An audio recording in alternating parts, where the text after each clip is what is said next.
Many of you know one of my favorite authors and lecturers was the late, great Dr. Wayne Dyer. And this is from his book, The Key to Happiness. He references the psychologist Abraham Maslow, who said that the highest level individuals have peak experiences as their purpose in life.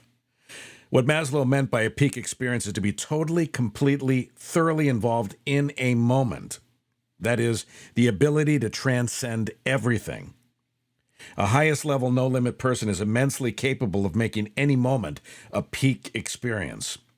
There's a sacredness of life for these enlightened people. They're out there doing what seems to make the most sense to them each and every day of their lives. They speak the language of poets and mystics, the language of acceptance, appreciation, and love. You can train yourself to have the peak experiences Maslow spoke about anywhere. You can be waiting in a long line, and instead of having a sour attitude and being impatient and upset, you can open your eyes. If you look around and happen to notice a stream of light coming through a window, for instance, this could fill you with joy as you're waiting in that line.